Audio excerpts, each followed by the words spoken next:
but it's for His glory that I say it. God bless you. Now, in the 13th chapter of Hebrews, I wish to read some Scripture, because no service is complete without the reading of God's Word.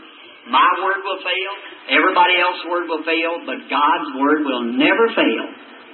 Hebrews 13:10 to 14. We have an altar whereof they which have no right to eat which serve the tabernacle. For the bodies of those beasts whose blood is brought into the sanctuary by the high priest for sin are burnt without the camp. Therefore Jesus also, that He might sanctify the people, with His own blood suffered without the gate. Let us go forth therefore unto Him without the camp, bearing His reproach. Here's my text. For here we have no continuing city, but we seek one to come. I imagine my voice has a little blast in there, and I'll get back. Can you hear all right up in the balcony, up in the second balcony, all right? What I wish to speak on is here we have no continuing city. To kind of back up and you pray with me. There's no one that I think of when Abraham left the city of Ur and the land of Chaldean, he was seeking a city whose builder and maker was God. Now there was something in Abraham that he could see that great city of Ur, and he knew that that very thing that made people colonize together, there was bound to be a city somewhere that was typed off of. And by instinct, or by the leading of the Holy Spirit, he hunted that city whose builder and maker was God.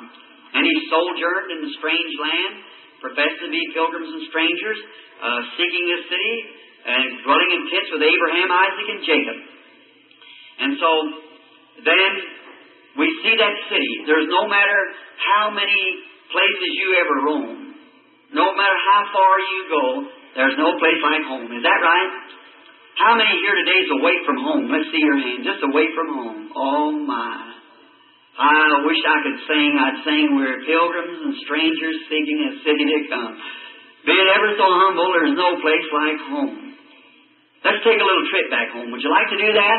I believe everyone here would like to take a trip home, wouldn't you? Just like to go back home. There's no place that you'll ever go that'll ever seem like that lovely little old city you lived in, or little old dwelling place out in the country. For myself, I want to walk back down the road just this afternoon with each one of you, taking a little evening stroll to view the things over. The first thing comes into my mind at this time is a little humble home built out in the country with a broom-sage field and some old apple trees standing around, where my father and mother and their little family lived. A little humble place indeed. We were very, very poor. Daddy had a hard time. He was a very poor man. He worked for 75 cents a day in logwoods. My father had a bad habit, drinking. I'm sorry to have to say that, but that's truth. And my father died in my arms. I see my daddy work so hard till when he would come in, his back would be sunburned until his shirt would be sticking to his back, and Mother would have to take and clip the shirt loose from his back. I don't care what he done. He's my daddy. I'm not ashamed of my father. I love my daddy. He's gone on today, but he's still daddy.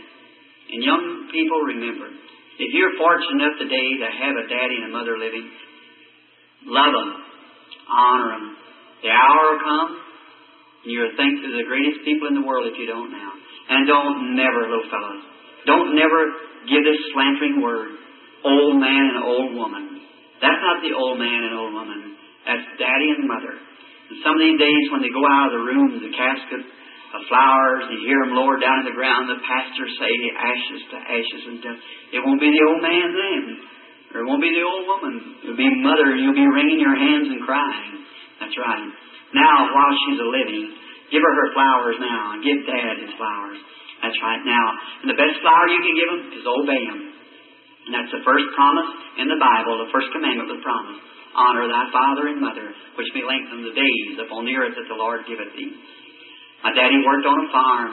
I remember Mother, the furniture we had in the house was old hickory bottom chairs. How many remembers the old hickory bottom chairs wrapped? Well, I'm not the only country person in here, am I? And we had an old kerosene lamp with a big old hoot owl on the chimney. Remember that old owl? It used to be the one I had to clean it because my hand was so little. I could clean the chimney. And we had an old cook stove in the kitchen, and Pop would cut the wood, and we'd bring it in and lay it behind the stove, and us little kiddies would help him saw it up. And we had a table, and behind the table was a bench. Daddy took a piece off of a barn and made a bench that we little boys would go sit on there. We only had 3 chairs, and so we would get on. And I remember the cabin, the front part of it, it had a floor. It had a room in front and a little half room in the back. And we had one of those little, we call them monkey stoves or laundry stoves, set up on a stump.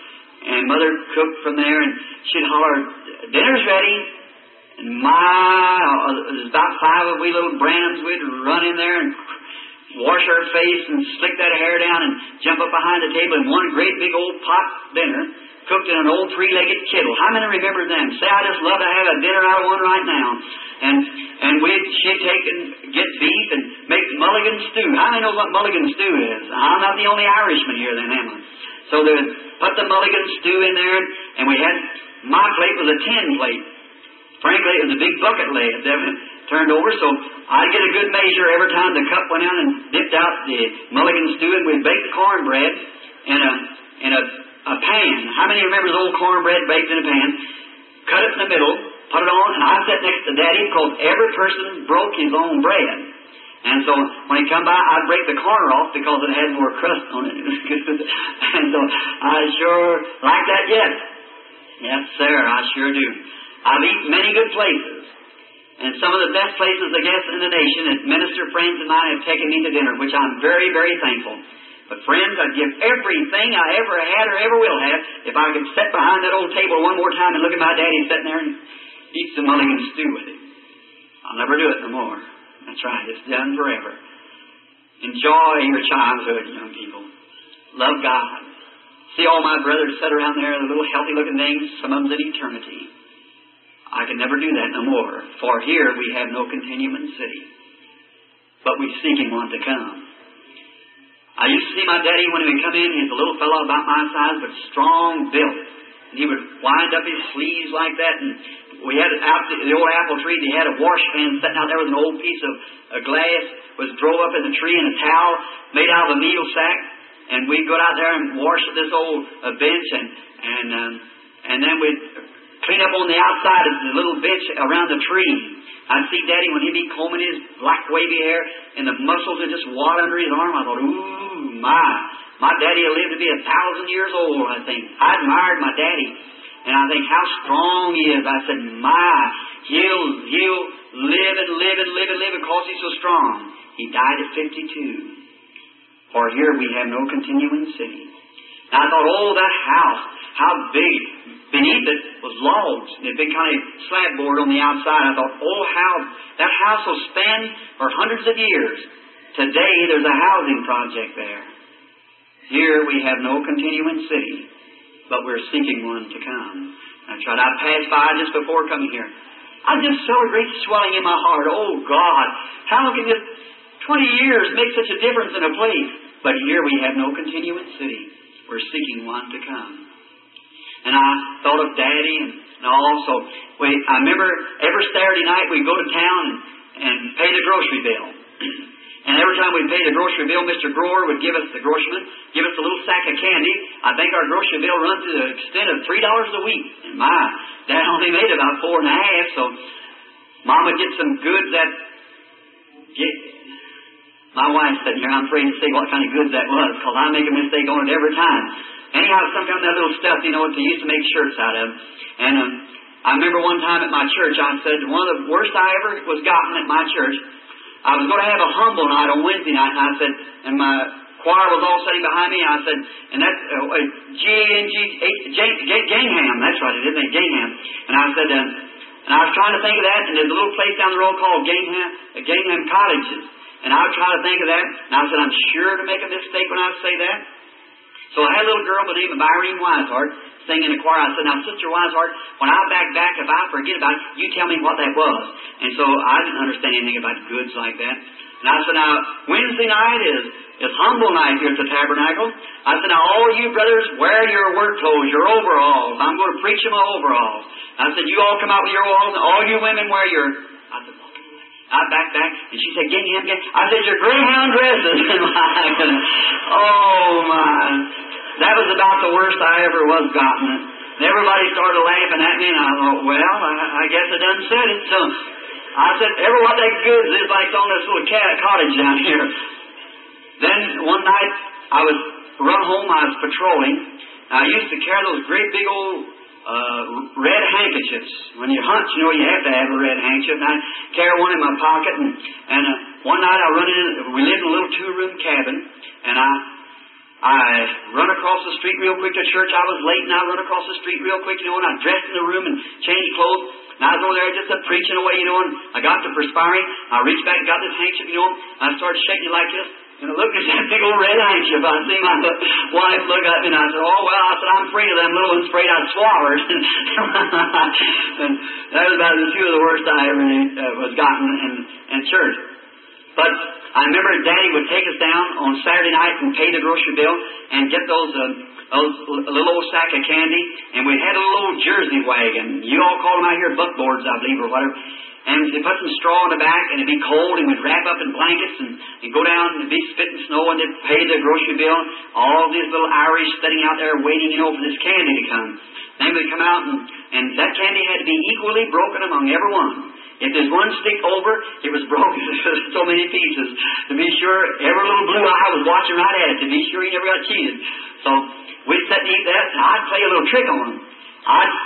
We wouldn't eat it, couldn't chew it because it's too valuable. That old stick candy, we'd suck on it a little while and hold it, wait a little while, rest up and suck on it again. Well, I remember I used to play a trick on him. I'd suck on my piece for a while and wrap up a piece of paper and put it in my pocket, and I'd have some for Monday.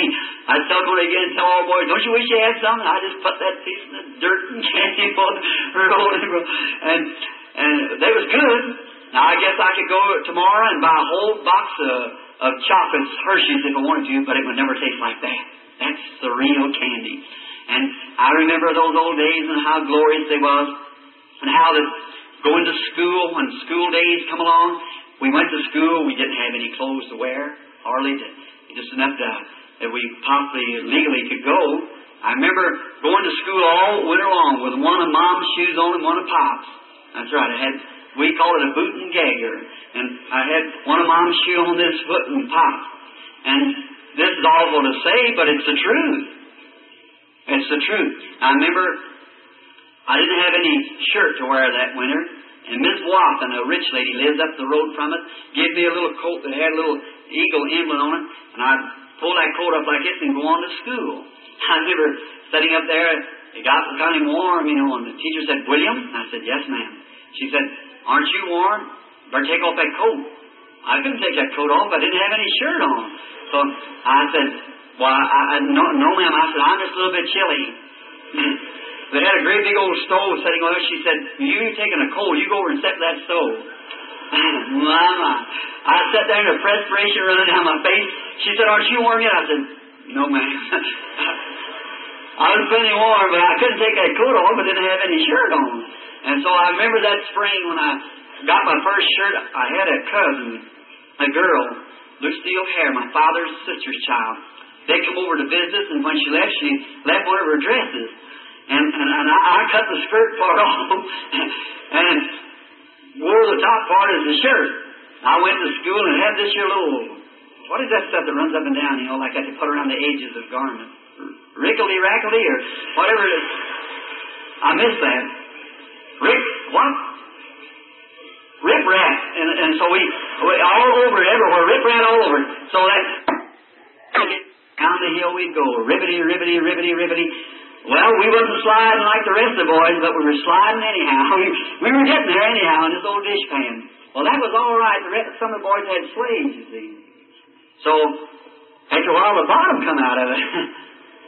So we had no more slave. We went out the river, and I got me a big old log, put a wire on it, and pulled it up top of the hill. And we'd get on this log and ride. right down the hill. I never will forget an event taking place there. There's a boy named Lloyd Ford. Brother Graham, everywhere you're at, my associate pastor's here somewhere. Lloyd Ford, he got him a job. That was the time of the World War. So he got him a job selling Pathfinders or something like that, magazine. And he got to wear one of them Boy Scout suits. And everything was a war, and then, an army, and oh, how I wanted to dress like a soldier. I'd see those soldiers come up to the quartermaster and go up the road, just at attention, walking. And at the school, we had an old sassafras pole there and raised the flag, and those soldiers come by with it, salute the flag. I thought, my heart just beat. When I get big enough, I'm going to join the army.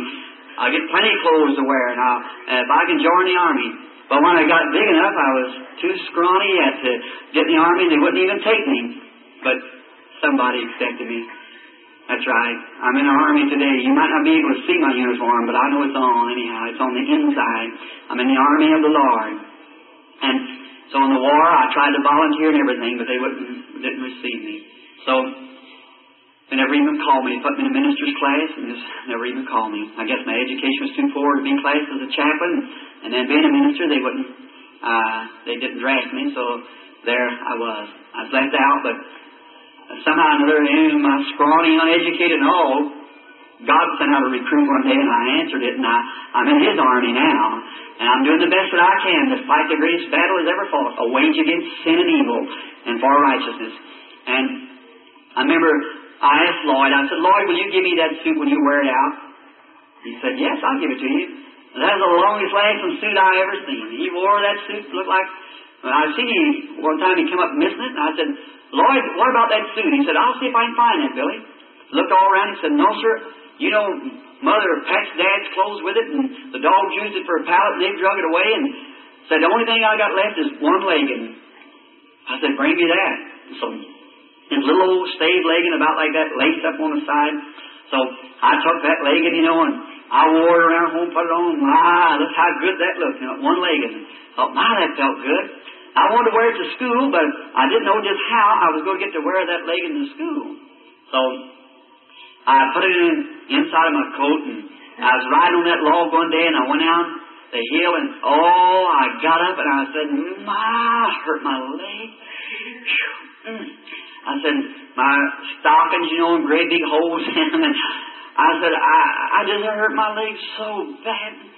I said, that just reminds me, I've got one of my Boy Scout leggings here in my coat. I put that legging on. I walked into school, kind of limping like, but getting everybody look at that one leg. And so I had to go up to work the problems on the blackboard, and so that they wouldn't notice I just had on one legging, I stood sideways and put this legging on that side and stood like this and worked the problems like this. Look out and see if everybody was looking at me. That one legging on. Everybody got laughing at me. I got to crying, so she made me come down. But, something that I got a pair of leggings today that I'm not ashamed of. That's right. The gospel of Jesus Christ. And then, many great things happened in childhood back there that wouldn't have time to approach. One thing, not long ago, I was having a revival in Texas. I come home and wife, I, and the baby, we went up the road. I just so tired. I just felt like I'd drop. I just couldn't stand it. And on the road home, I was driving, and I'd go to sleep, and I'd drive about a couple of miles, and I'd stop. I'd try to sleep, and I'd wake up, and I'd drive a little farther, and I'd get sleepy, and just almost go off the road, and I'd stop. I thought, this is awful dangerous, but I must get home. And I would lay down in my car and try to sleep. I woke up after a while, and you know what had happened? I'd run off the road and was way out in a cow pasture holding my hand out and saying, Sister, believe it. That's all you have to do. You'll get healed if you believe it. Way out there in the pasture. Or run off the road and out to a field there and asleep. And the wife and I, there's a great crowd of people waiting there, so we got in the car and went up the road. I passed by the old schoolhouse. It's gone too, where we have no continuing city. And right across from there used to be Mr. Watson's chauffeur. And in Combs, they lived there.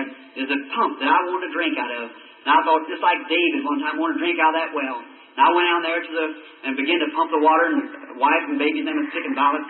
I was leaning across the old fence and looked at the old hill there where the school used to be, and the old trees, the sugar maples where we used to tap them and suck the sap on them in the spring of the year, knowing when it was coming up.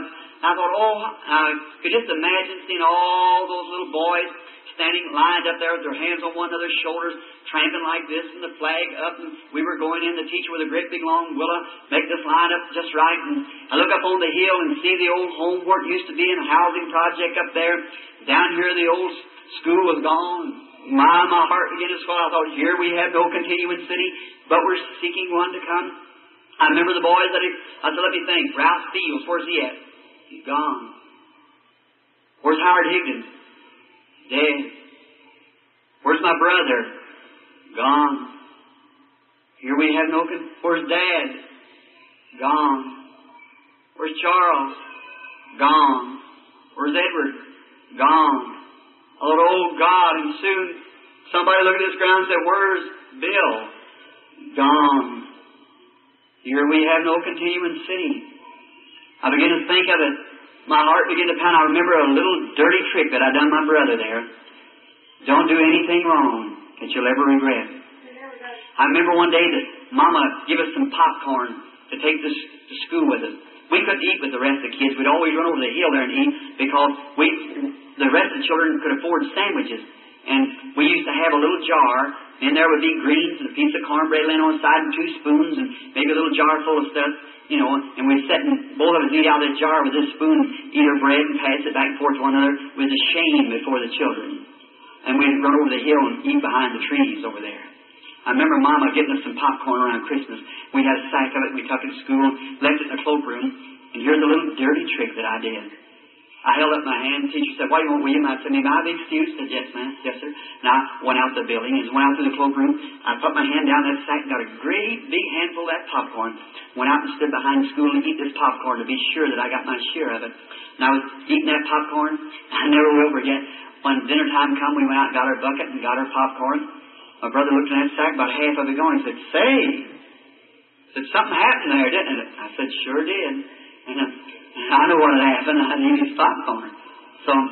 But he shared the rest of it. And standing there leaning over that fence, I thought of all those things. He's the one that's gone on. He died in the hospital calling for me when I was in Arizona many, many years ago. Friends, if I'd have had $100 million laying before me, I'd have given everything that I had if I could have tucked him that handful of popcorn back again.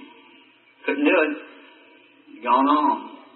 I thought how hard he had to live. He died when he was just a boy. And how that we tried to share clothes with one another just before he died. Funny thing over his heart said, I'll never live to see Bill again. But said, tell him he's my favorite brother. And when I'm there, I was thinking about that then. I started crying. Wife said, I thought you'd come home to rest. And she seen what was going on. So she got me away and we went on up the road. Life went on as a child, as boyhood. I'd hurry. But I was a young man. I've seen the way women lived. I never did like girls. Never did like women. Because I got enough to see the way they was lived. If anything, I respected a woman as being true. I don't care if she's any colored, white, or whatever she is. If she's a real lady, she deserves the highest of respects. God knows that. And I purposed in my heart when I was a little boy that I'd never have nothing to do with women. And I'd be a hunter all my life, and that's what I did. And I'd live in the woods, hunt all night, and that's where I learned God was by nature.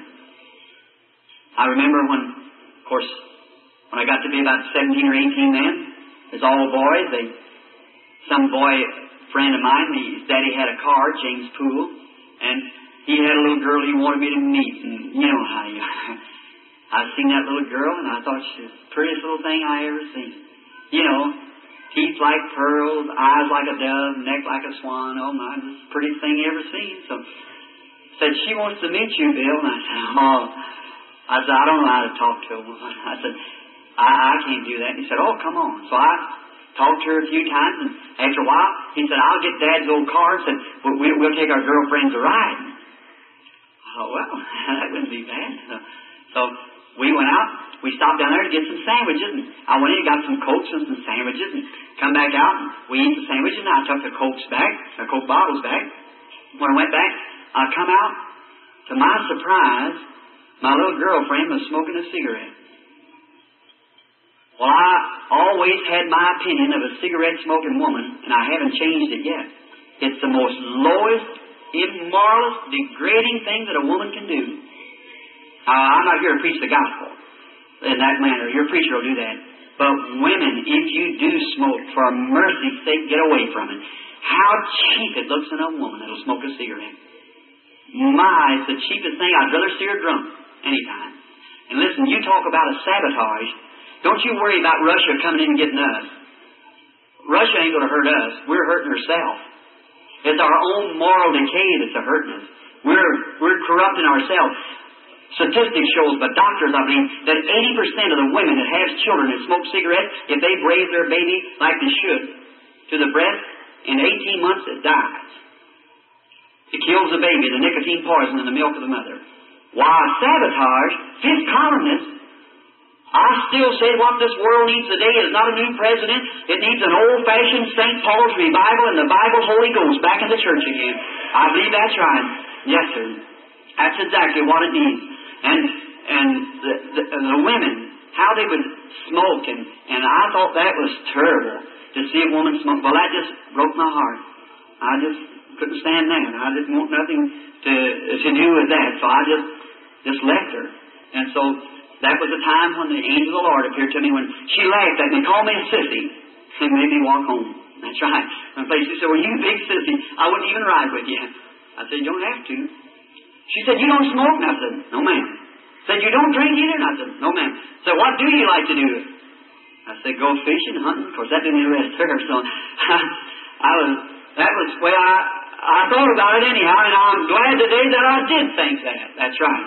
Amen. Listen, friends, it ain't the robin that pecks the apple that hurts it. It's the worm at the core that kills the apple. That's what, it's sin in our midst is what's hurting us. That's right. Sin in our midst is killing us. Now, then I guess you wonder how I ever got married. Well, when I met my wife, she was a Christian girl. Very lovely Christian girl. And I was then about 23, 24 years old. She's a very sweet, humble character. And I met her, and I'd take her to church, and she went to church, and she was a very fine, lovely woman. All these people here, my friends from Jeffersonville sitting here in front of me, knows her, I knew her, and how a lovely woman she was. She's in her grave today. But that's her body, her soul's with Christ. And she was a very lovely Christian character. And I went with her a while, and she come from a good home. Her father, during the time of the Depression, as that was, he made about $600 a month. He was a Brotherhood organizer on a Pennsylvania railroad. I made 20 cents an hour digging ditches. And so I couldn't marry the girl, I didn't think. And I thought, well, if I went with her any longer, I was taking up her time. She's too good a girl to let go. She'd make some man a good wife. So I had to either just let her go or ask her to marry me, and I didn't have nerve enough to do that. So I guess you wonder how I wrote her a letter and asked her she'd marry me. And I said, well, now it wasn't dear miss, will you have me? It was a little bit what you call mushier than that. And I kind of talked to her, but here, I remember, I thought, I've got to do something, because it's not right to take the girl's time. So I wrote her a letter, and I went to work that morning. I was working public service company, and I was very nervous about dropping it in the boxes on Monday morning. I dropped it in the box, and all day I thought about it. And I thought, tonight, I'll hear from that tonight. Her mother will call me up and rake me over the coals. And I went on. That night is all right. I was to meet her Wednesday to take her over to the church. So I remember then come on towards Wednesday. Wednesday night I was just nervous. I didn't know what to do. What am I going to do when I get up there? So I asked my mother, has Hope called? No. You get any mail? No. Well, maybe it hung up and didn't even get out of the box. So I thought, something's happening here. So I went up and I blowed the horn outside. And so she come out. She said, come in. Going to get me in there where her mother is now. And then I'm really going to get it. So I said, are you about ready? She said, let's walk to church. Oh, my. So I said, all right. And I went in, and Miss Brownback looked at me and said, hello, Bill. And I said, how do you do? So I was as nervous as I could be. So I thought something's going to happen any time. You know how you feel when you're on them strings. So we went on out, went to church. Honest, I didn't even hear what Brother Davis said that night. He just preached away, and I didn't know what he said. I was scared something was going to happen. And I looked at her, and I thought, oh, my, isn't she pretty? She's going to tell me this is all of it, sure as the world. Because I can just tell it. I know she's going to tell me, stay home after time. So I had it all fixed up what she was going to tell me. And after church was over, we started walking back a pretty moonlight night. We was walking down the street. And I looked up to see the moon shining down through the bushes. Went on, I looked at her and I thought, I hate for this to be the last night, but I guess this is it. And I walked on, and I said, how are you tonight? She said, just fine. How are you? I thought, hurry up, lady, tell me something before I faint. Don't get too close to home.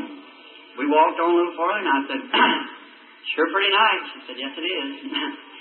I thought, well, wait, hurry up, say something. Women can just keep you like that anyhow, under that suspense. And I walked on, I thought, well, getting pretty close to home. I said, did you get any mail this week? She said, That was all. I said, did you get my letter? She said, My. I was certainly burning energy then. And I said, well, I said, did you read it? She said, I said, what'd you think of it? She said, it's all right. And I said, did you read all of it? She said, yes, I read all. I said, what'd you think of it? She said, it was all right. Well, we got married. I don't know how. We just got married. So, the next strain comes, and I had to ask her mother and daddy. Well, I knowed it was appropriate to do that. So I never will forget Charlie Branham. He may be sitting out here this afternoon for all I know. And her mother was a very princely sort of a woman. Fine woman, but she belonged up in the ranks, and so Charlie was just a good old humble brother. I thought I better ask him and let him ask her. So I thought I'd get by the man better than I could talk to the women anyhow. So I said, one night I was leaving, Hope said, have you asked Dad yet? And I said, no. She said, well, you ought to. I said, I know I should, but I said, I think it'll be all right. So when I went to leave that night, he said, see you later, Billy. I said, Charlie, I said, could I talk to you just a little bit? I said, come out here just a minute. Walked out a portion, I was just sweating and shaking. He said, I said, Charlie, I want to ask you something. He said, oh, you can have her, Bill. Go on and speak to her. Oh, I love him to this day. I said, Charlie, I can't make her a living like you do. I can't give her clothes like you can buy her.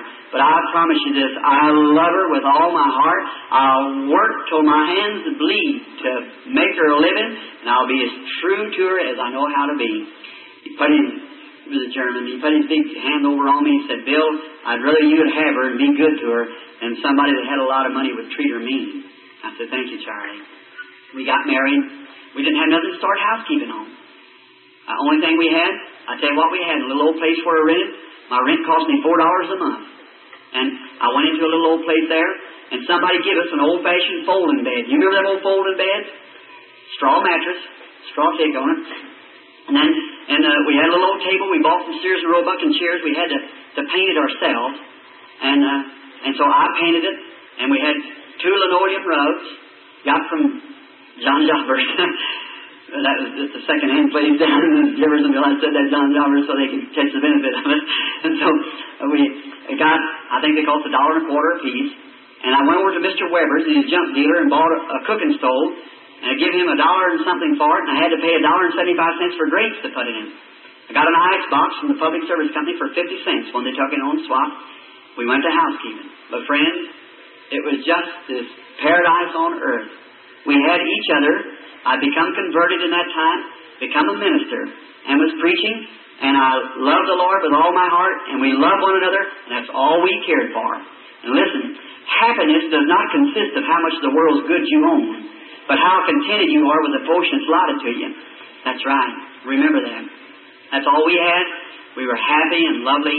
I had a little church there they built for me. The little tabernacle stands today yet as a memorial. And we all, great crowds of people come from far and near around the country to hear the simple gospel. And we were just doing wonderful. And I remember a lovely little boy was born into our home. I call him Billy Paul. I want him to be with me in the next meeting that Carl's dad as soon as we leave Arkansas here. And so he's 14 years old now. And a little later on, 11 months come along, another lovely little sweet thing by the name of Sharon Rose. Just before Billy was born, we had saved enough money to I was wanting to take a little time off. And I went up to Waljack, Michigan to a meeting. And with an old man that had white beard and white hair by the name of John Ryan. And so I went up there, and on the road back, coming back, I've seen signs, great crowds of people everywhere when I passed through Mishawaka. I thought, what are those people? And I went over there, and some of them in T-model Fords and some in Cadillacs.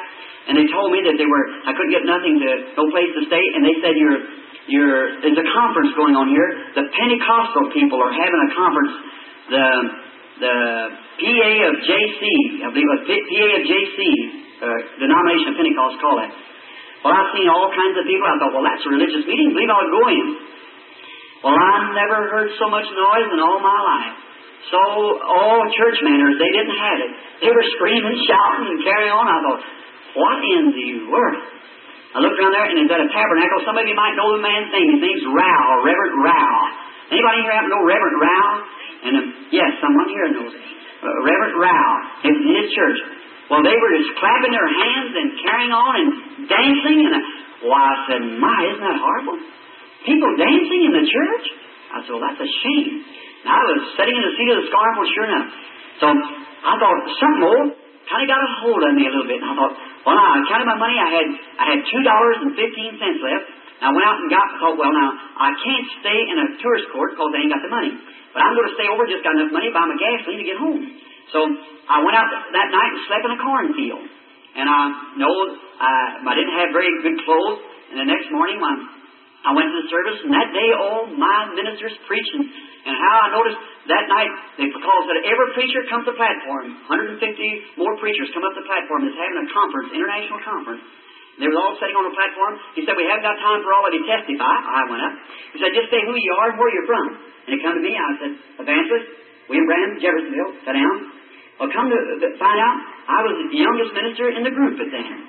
So that night I thought, they bringing all kind of preachers, and it shows an old colored man to bring the message for that night. Real old, just a little rim of hair around his head. He had an old preacher's coat on, that velvet collar, kind of that cutaway coat. Poor old fellow come out to the platform like this. Oh, I felt so sorry. I wanted to get up and help the old man. And he'd come out, and they had to have the conference up there on account of not having it in the South, because they had both colored and white together. And the old fellow was standing there, and all the ministers that day had been preaching on what Jesus done and so forth. But he took his text over in Job. Somewhere there was where were you and I laid the foundations of the world, and when morning stars sang together and the sons of God shouted for joy. Well, where the ministers is bringing the activities of the church on earth, he went up into the heavens back under and come back down about 10 million years before the world was ever formed, and come back down the horizontal rainbow with him. And about time he got down there, he let out a great big hoop and jumped up and clicked his heels together. Said, glory to God! He ain't got room enough up here for me to preach. I looked at that.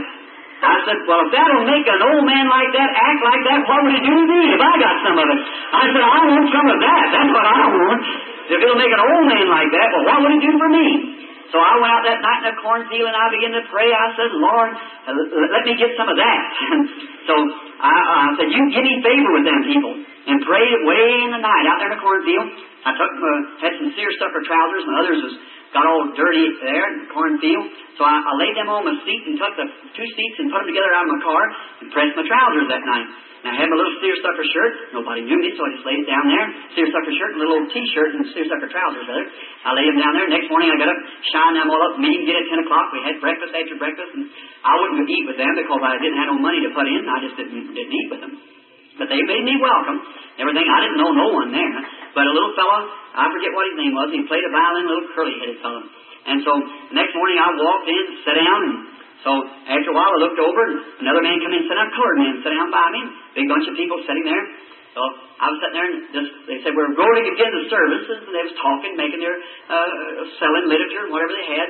And he said, there was a minister on the platform last night by the name of Branham from Jeffersonville. Said, he was the youngest man on the platform. We want him to come up and bring the morning message. Mercy. Well, I never even seen a microphone. They had a microphone there. I thought, what? Well, I couldn't. Seersucker trousers and T-shirts. I just hunkered down real low like this.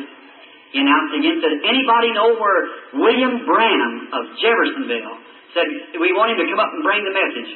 1,500 people and everything sitting there. Not me before that. I just sat back there and, oh, sir, I was too country by to get up there. So I just sat there real low. And so, and he announced it 2 or 3 times. Said, anybody on the outside, we're paging for William Branham. I thought, something told me, said, that's what you prayed for last night. If you want to get acquainted with them people, get up there. And Lord, I can't do that. Seersucker trousers and T-shirt. I said, no, So I was sitting there, and when he announced again, this colored man looked over me and said, do you know that man? Oh my. Talk about on the spot. I said, I know I had to lie or something, or tell him. I said, look, fella, look, I keep this to yourself. I said, I'm he, see? But he said, well, get up there, white man, get up there. I said, no. I said, I got on, look at these pants here. He said, them people don't care what you got on, they want to hear you. I said, look, I can't get up there. I said, I don't, you just keep still. And he said, if anybody knows where, he said, here he is, here he is. Here he is. I thought, oh my. I could just feel my heart, my knees real weak and my arms look like it's going to drop off. Well, this looked like something picked me up, and here I went walking up, just as conscious, seersucker trousers and T-shirt. I got up there and I said, folks, I don't know very much about before them preachers who could really preach. Oh my! I said, I just want to say that I love Jesus and you know, started like that. And so he said, I started to walk off and he said, speak a little for us, Brother Branham. I turned over and I said, I just don't know what to say. And I had to think of a text. And then he cried, the rich man that when he lifted up his eyes in hell. And I took that text, and then he cried. And I got to speaking, and the first thing you know, something hit me. I was lost out of this world for a while. And everybody got to screaming. I went outside when the service was over, and a great big fellow from Texas with cowboy boots on and a big cowboy hat said, I'm a preacher. I thought, well, brother, my seersucker trousers are not so bad after all. You know, cowboy boots and a big cowboy hat to be a preacher. And he said, I heard you say you was an evangelist. I'd like to sign you up for a couple weeks revival down in Texas. I took his name. I said, oh, my Lord, you're just doing great things for me. I took that all down, you know, a little bitty fellow with these little golf-playing trousers on. Walked up and said, I'm from Florida. Like to have you over there for a couple weeks. Well, I seen you just common people, after all. So, first thing, a woman come up the Indian reservation, wanted me to go there. Well, I had enough invitations last me about a year. I jumped in that old Ford, it had backslidden, down the road I went. I rushed in home, wife met me on, I said, oh, honey, I got something to tell you. I met the cream of the crop. I said, people who just scream and shout and jump up and down, they're not ashamed of their religion. I said, the best you ever seen. She said, where are they at? I told her, I said, look here, I got a whole stream here. I said, I can just preach and preach and preach it. And you know what? They accepted me. I said, is that right? I said, look, I'm going to quit my job and start right out. She said, well, we haven't got any money. I said, how much money we got? I said, we got that $12 in there payment on the Ford.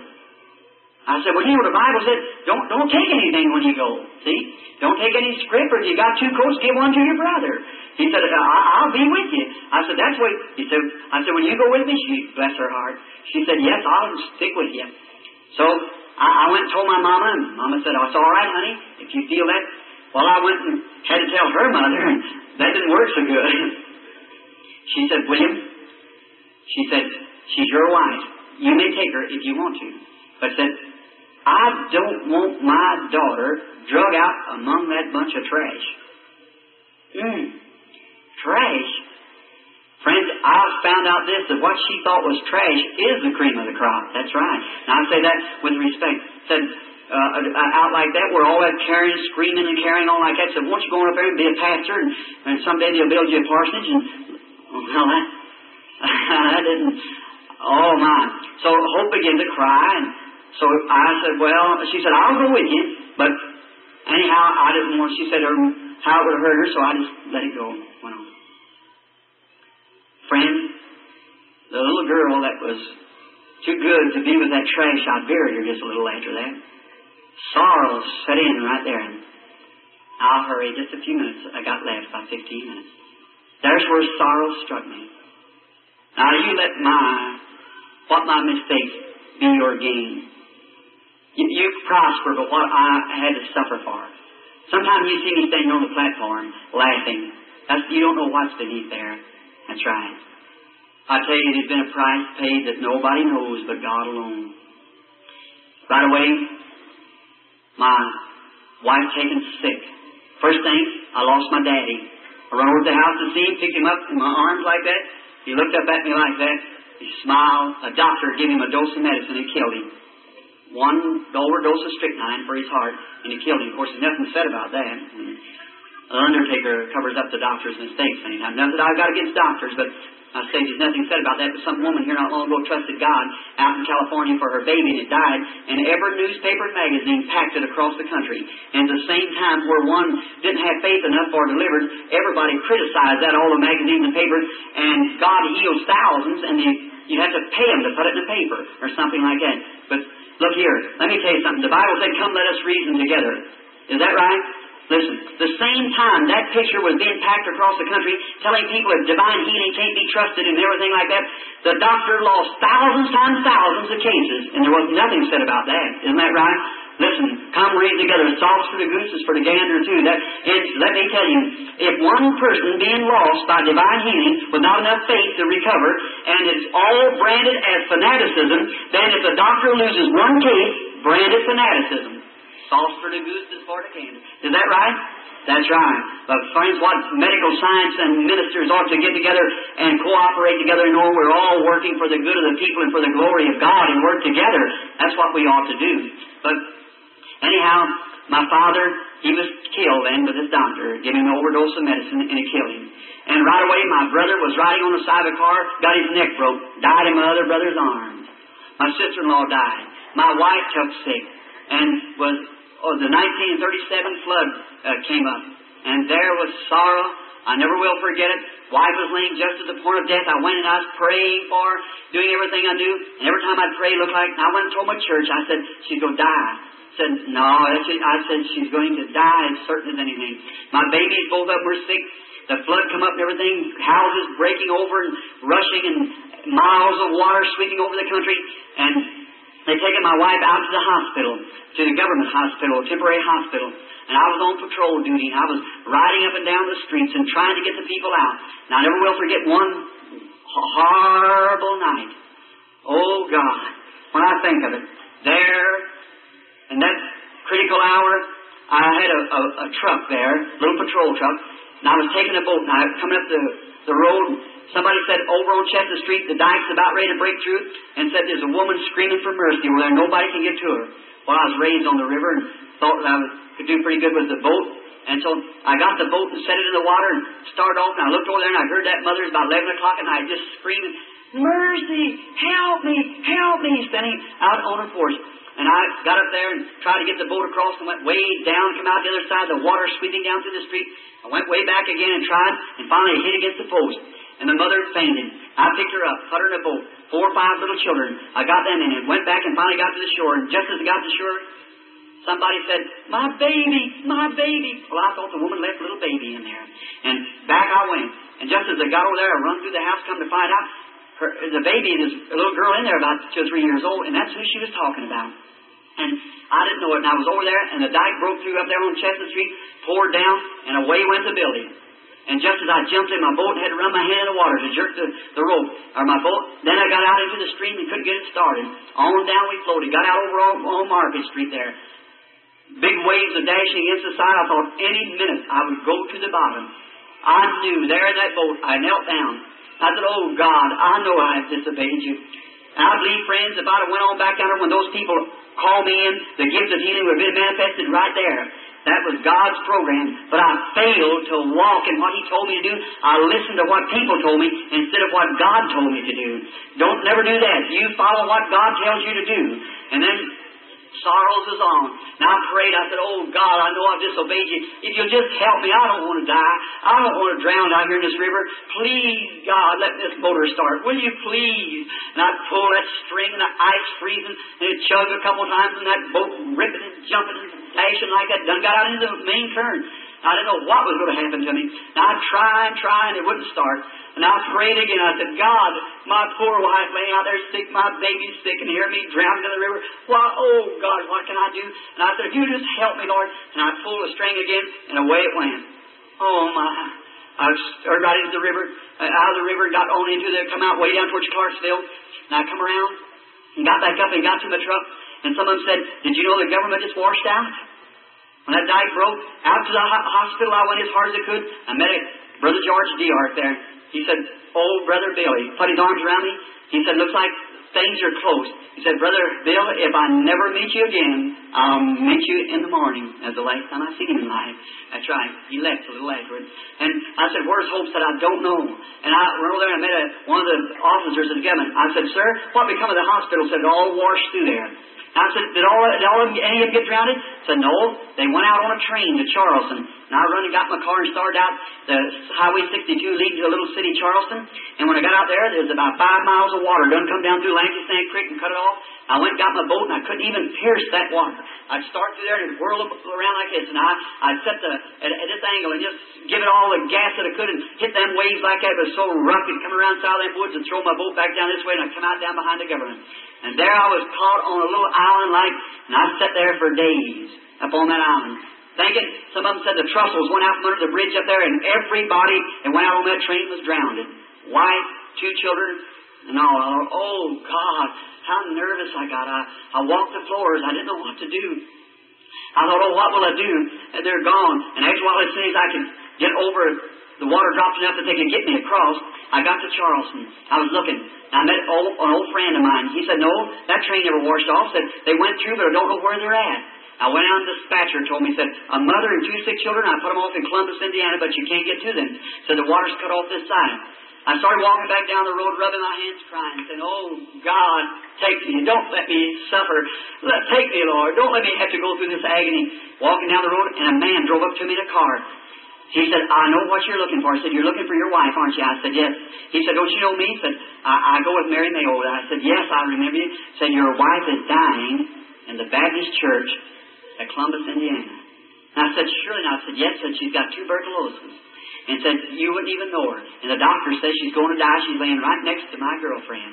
He said, I know how to get you there if you want to go. And I said, well, let's go, brother. And I remember that night when I run into the building up there, the Baptist, they made a hospital. They had army cots everywhere. And I run in there, boots on where we waded the water, and I began to scream, Hope, Hope, where are you, honey? Where are you? Just beside myself. Directly I looked over there and I seen an old bony hand raised up. It was her. I ran over real quick to her and grabbed her up in my arms. I said, is the children alive? She said, yes. She said, I look all hold on. I said, no, honey, you look good. I said, you're going to be all right. I felt somebody tap me on the back. And it looked like a doctor. He said, come here. He said, are you her husband? I said, yes. Are you Reverend Branham? I said, I am. He said, well, sir, I hate to break this news to you. He said, your wife's dying. I said, don't get her excited or anything. I said, Doctor Shirley. I said, yes. Said, she's going. And I said, oh, what is it? The doctor said, gout and tuberculosis. Said, she'll just die right away. He said, just make her feel good as you can. He said, and both of your babies are sick. I'm tending to them over here in another home. Well, I went back and told her, I said, honey, you look good. And a little doctor friend of mine, Dr. Sam Adair, there in Jeffersonville, as soon as he let me, I brought him back down home. And there, they lay there until the babies got well. The wife gradually went away. Finally, we got her in the hospital. I had doctors to come look at her. There wasn't nothing to be done. She took pneumothorax treatments and everything. Nothing could be done. Now, I remember standing there and they bore holes down through her side and put that tube in there and get claps one lung. Listen, if I had it, she'd hold my hand and cry and the tears roll down her cheeks. She'd look at me, just suffering. Never done her a bit of good. If I had to go over it, never go through with it again. That's right. It's just holding my hand. But just to show you the way of a transgressor is hard. I never will forget. I was trying to work to get the bill paid off. And then one day I was out and I heard a call come and said, if you want to see your wife alive, come at once. I rushed out to the hospital. I'll never forget it. I jerked off my hat and throwed it in the truck and run up through there real quick. And here come little Dr. Adair walking out. God bless his little heart. He's a fine man. And he come walking out. We'd eat together, slept together, fished together, just bosom friends. And he come walking out. He come walking out through the hospital. And I see him look at me, and I see big tears drop off his cheeks, and he turned sideways. And I run into the room. I said, "What's the matter, Doc?" I said, "She ain't gone." I said, "I believe she is." I said, "Come go in with me, Doc." He said, "Bill, don't ask me to do that." I said, "Hope's like my sister." I said, I can't go in there. Don't ask me to. And the nurse came up and said, "Come, Brother Branham." I said, "Here, drink this little bit of medicine." I said, "No, I don't need it." He said, "Go ahead, Billy. That'll rest your nerves." I said, "I don't want it." I said, "No." He said, "Nurse, you go in with him." I said, "No, I don't want anyone. I'm going in myself. I'm going in." I said, "I love her, and I'm going in." I walked the door, opened the door. There she lay, all covered up like this, and blanket sheet pulled up over her face. I jerked the sheet down, and my heart just a breaking. I put my hand on her perspiration on her forehead kind of got sticky. I said, "Hope, Hope, honey." I said, "Speak to me once. Well, just speak one time, won't you?" I was shaking her. "Friends, if I live 100 years, I'll never forget what happened." Those two big brown eyes looked up at me. She was so weak she couldn't say nothing. She was smiling. She took her fingers, she motioned. And I got down and she said, "Oh, why did you call me, honey?" And I said, "Well, I said, I don't know." She said, "Oh, I was in another land." She said, "It was so peaceful, I wasn't suffering." She said, "Great big birds like a great orient." And she said, "There was a man dressed in white, one on each side, taking me to my home." Oh, friend, there's a land somewhere. I believe as she was dying, her eyes just opened up to see paradise beyond. She rallied for a little bit. The nurse came in and she said, "Nurse, come over." She said, "I hope when you get married you have a husband like mine." And I said, "Oh, honey, I haven't done nothing." She said, "Oh, bless your heart." She patted me on the back. The nurse turned around and walked out crying. She said, "Bill, I want to tell you 2 things, but I'm going, so don't cry." I said, "All right." She said, "Don't let my babies be pulled about from pillar to post." She said, "There's some things I got to confess to you." I said, "What is it?" She said, "You remember one time that you were going fishing, and I called you that night we was going to Fort Wayne for a meeting?" I said, "Yes." She said, "You went and got me some stockings?" I said, "Yes, I remembered it." She said, "Them was the wrong kind of stockings, honey. Them wasn't right." But what it was, I'd been fishing. I went up home, and we had to go to Fort Wayne. I was going to preach that night at Fort Wayne. Her father lived at Fort Wayne. So I was going up there to preach. And there's 2 different kinds of woman's socks that you buy. One's called, name them, somebody. It's chiffon, that's right. And what's the other kind? Rayon? So is it Raymond or Raymond? Rayon? Which is the best? Chiffon. Well, they cost 60-something cents then. And she was taking a bath, and she said, "Billy, you run down at Penny's and get me some socks." And I said, "All right." And I was going down the street, and she said, and I remember, I didn't know about women's clothes, and she was saying, "Get chiffon." I was going down the street saying, "Chiffon, chiffon, chiffon, chiffon, chiffon." Somebody said, "Hello, Brother Branham." I said, "Hello, chiffon, chiffon, chiffon, chiffon, chiffon, chiffon." And I met Orville Spahn down there, and he said, "Billy, Birch is biting over on about that." Oh, I said, I got talking to him, and I forgot about what he said. Well, I wasn't going to Penny's because I didn't know nobody there, but I used to have a little friend that come to my church, the name of Thelma Ford. She worked in a 10-cent store, and I know they sold them over there, and I went over, and Thelma came up and said, "What do you want, Billy?" I said, "I want some socks for Hope." Said, "Now, Hope don't wear socks." I said, "She sure does." They said, "She wears stockings." I said, "That's right. That's right." I thought, "Oh, I've showed my ignorance already." And I said, she said, "What kind do you want?" And I said, "What kind you got?" She said, "I got chiffon and what's it? Rayon's a cheap one." She said, "I got rayon." And I said, "That's what I want. That's what I want." She said, "Hope want rayon?" All sounded like rayon, chiffon. I didn't know the difference. She said, "Yes." And so she got them and put them in the sack. And I said, "I want the full style. You know, that thing, got the little thing behind them, you know, I don't know. You know," I said, "the full style." And so, fashion, full fashion, that's what it was. And I said, "That's the kind that I want." And she got them ready for me. She put them in a sack, and it was only about 29 cents. And I said, "Well, give me 2 pair of them." And she said, Are you sure of that?" I said, "That's what she wanted." And so I went back, and of course, you know how you men like to pop off to your women. And I said, looky here. I said, I'm Abraham's son. I'm a little Yiddish. You go to the river shopping. I'll buy 2 pair of stockings. Watch, you can buy one, have money left. I said, I'm Abraham's son. I know how to do it. She said, going on like that. God bless her heart. She's in her grave tonight, and probably snow over it. And all together there, I still think of her. That's right. And she gone on. And there, when she said, I thought funny, when she got to Fort Wayne, she wanted another pair of stockings. But she was lady enough not to say it. And she told me, she said, Billy, I give them to your mother. They was for an older woman than me. And I said, well, God bless you, honey. I didn't know that. I said, that was all right. She said, you remember that time you wanted to go hunting so bad and we was in Louisville, you seen that little 22 rifle that you wanted, and it cost $3 and something to pay down on it, and you didn't have the money to pay on it? It's been about 2 years ago. And I said, yeah, I remember that. She said, Bill, I've always wanted to buy you that rifle. She said, I won't be with you but just a few minutes longer now. But she said, when you go home, look up on top of the old phone in bed under that paper. I've been saving nickels to buy the rifle. She said, will you promise me you buy it? Oh, my. When I went home and found that $2 and something laying over there like to kill me. I said, sure. I said, honey, you're not going away. She said, I hate to leave you, but said, I must. She said, I don't mind it. She said, it's all right. So now another thing I'm going to ask you. Don't stay single. And I said, don't ask me. She said, promise me. Promise me that you won't stay single. My children have a home to go to, not be drug around everywhere. I said, honey, I can't do that. And she said, promise me. She said, I can go a little easier. And she didn't mind more than you mind taking a drink. She said, I just said, I hate to leave you and the babies. But she said, oh, Bill, it's so wonderful to go like this. And I said, well, I'll do the best I can. And she said another thing. She said, you realize why I'm going, don't you? Oh, that's what hurt. She said, if I wouldn't have listened to Mama and would have listened, said it would have been different with them. I said, that's right, honey. I said, oh, what will I ever do? She said, do this. Don't be ashamed of this Holy Ghost religion. She said, it's the greatest thing in the world to die by.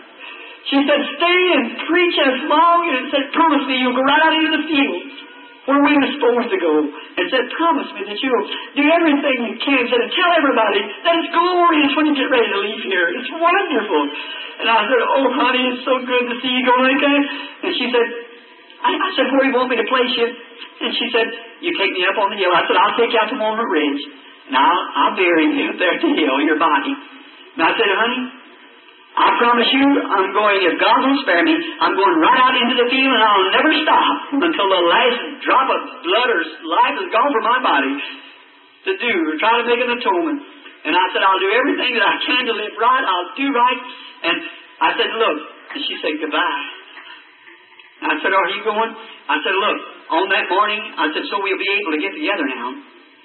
I said, if on that morning I want you to go to the east side of the gate. And I said, I want you to stand there. And it'll be terrible down here. I said, if I die before he comes, I'll be sleeping out there. I said, we'll get together. But if I'm somewhere on the field and be taken up, I said, you go there and wait for the children and stand there to the side of the gate. And then when you see Abraham, Isaac, and Jacob coming in, start screaming, Bill, Bill, just as loud as you can. I said, I'll answer you there. She raised up her feeble hands. I kissed her goodbye. That was my last date with her. I'm on my road. That's right. Someday, I shall go. When we took her down to the funeral parlor, I went home. I couldn't be satisfied nowhere. I went over to Mama's. I was crying. I went home. And they said, Mama said, stay over here. I said, no, I'm going home. We didn't have no furniture, but what it was ours. And so I went home to lay down. And just then, Brother Frank Roy come up, said, Billy, I hate to tell you something, son. I said, well, I was just right there. He said, that's not it. Your baby's dying, too. I said, can't be. He said, yes, it is. And away they took me out to the hospital to see my little Sharon, my little girl. I couldn't call her. I wanted to call her a Bible name. I called my little boy Billy Paul, after me and after St. Paul. And then I wanted to call the baby a Bible name, and I couldn't call her the Rose of Sharon, so I just called her Sharon Rose.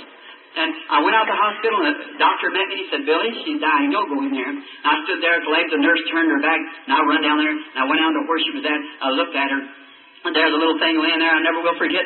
She's just 8 months old. And I remember I used to come home.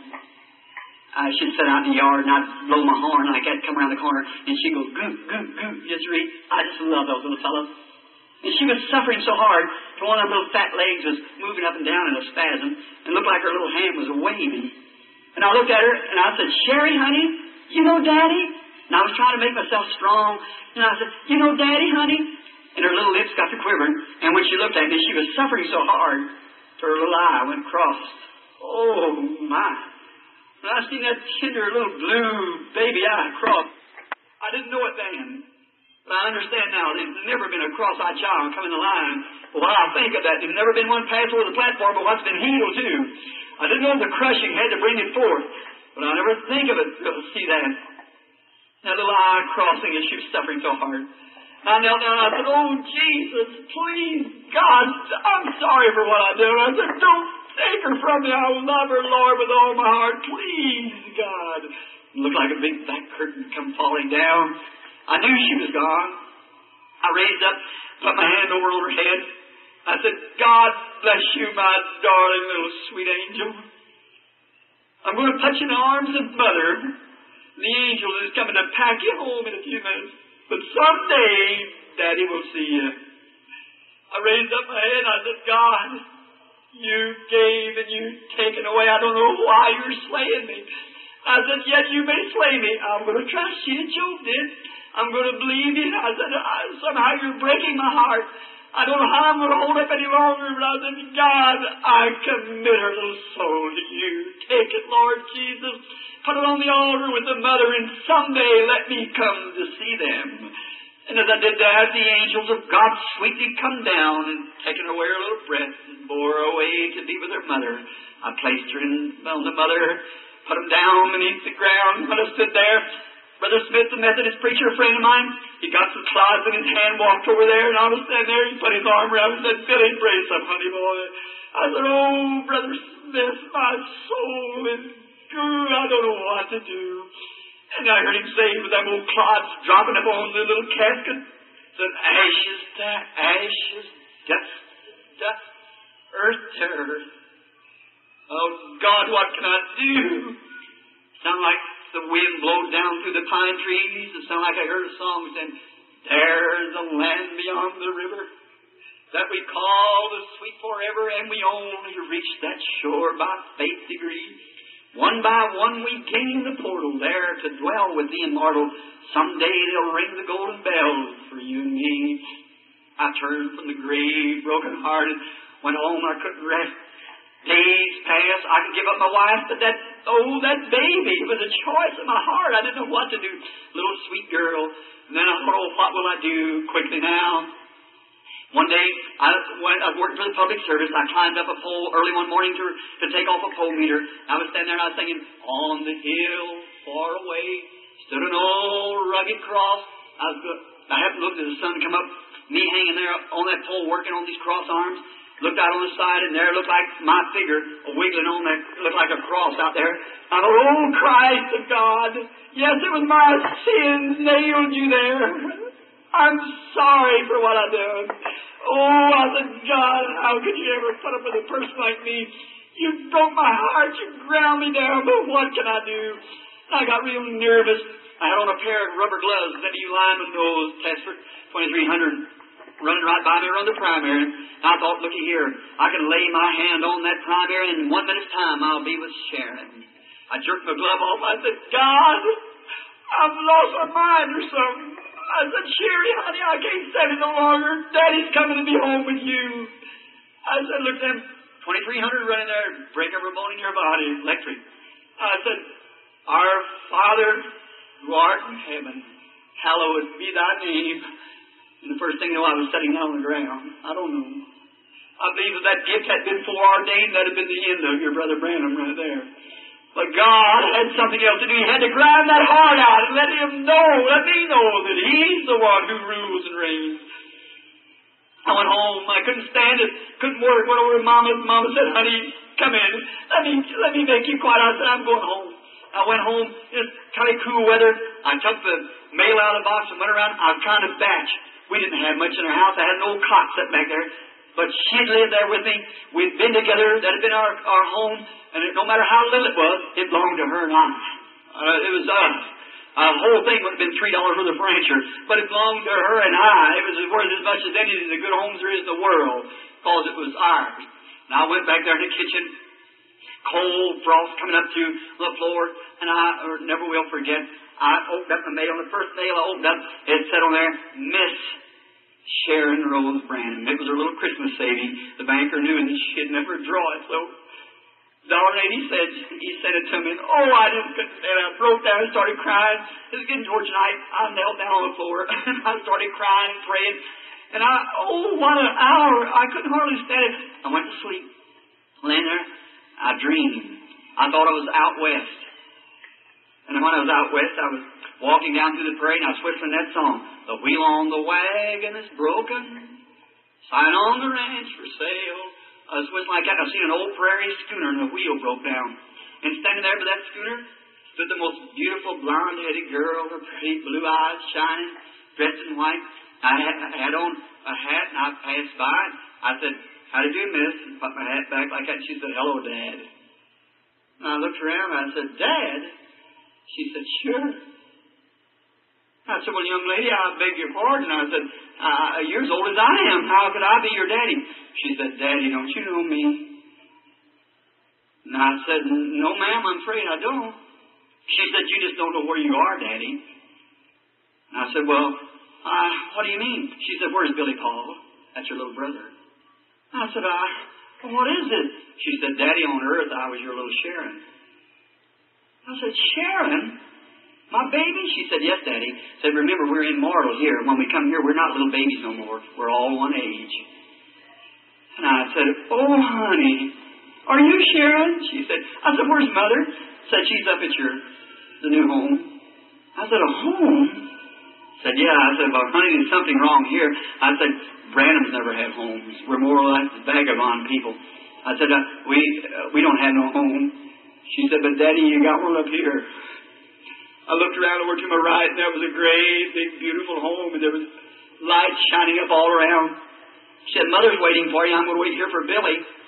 I said, "All right, honey." I took out running as hard as I could, my hat in my hand. I run right up to the step. When I got there, Hope would usually meet me, come out with her arms out.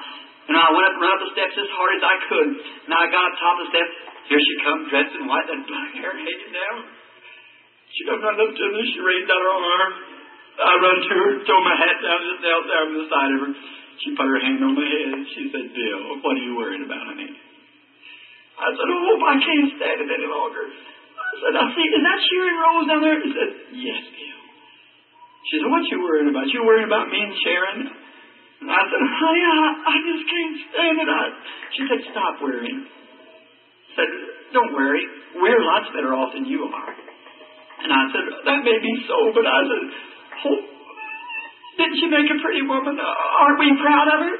She said, "Sure." She said, "Aren't you tired?" And I said, "Honey, I've just been preaching and praying for the sick so long, and that's the way I know I'll go. It had to come. It hadn't come yet."